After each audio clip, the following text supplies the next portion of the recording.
అందరికీ నమస్కారం. ప్రతి అడుగులో శివుని స్పర్శ కనిపించే పవిత్ర నగరం కాశీ. అక్కడే గంగా తీరంలో ఒక అద్భుతమైన ఆలయం ఉంది. అదే రత్నేశ్వర్ మహాదేవ్ మందిరం. దీనిని చాలామంది కాశీ లీనింగ్ టెంపుల్ అని కూడా పిలుస్తారు. ఈ ఆలయం ప్రత్యేకత ఏమిటంటే ఇది సుమారు 9 డిగ్రీల వరకు వంగి ఉంటుంది.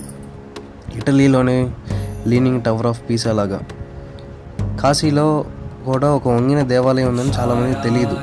ఈ ఆలయం మణికర్ణికా ఘాట్ సమీపంలో గంగా నదికి అతి దగ్గరగా నిర్మించబడింది.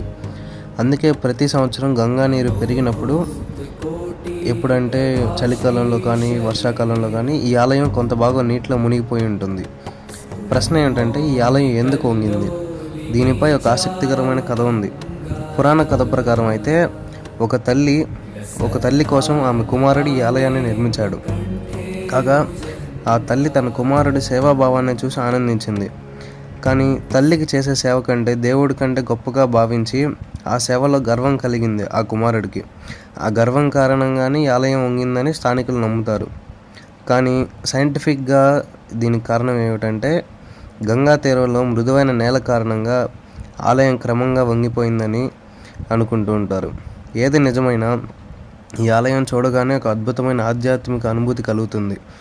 గంగా జలాల్లో కనిపించే ఆ శివాలయం, పక్కనే వినిపించే హర హర మహాదేవ్ నినాదాలు ఇవన్నీ మనసులో అలానే ఉండిపోతాయి. కాశీకి వెళ్ళిన వాళ్ళు చాలామంది ఈ ఆలయాన్ని గమనించరు. కాబట్టి ఈసారి వెళ్ళినప్పుడు మీరు తప్పకుండా గమనించండి. బొమ్మం బోలే హర హర మహాదేవ్.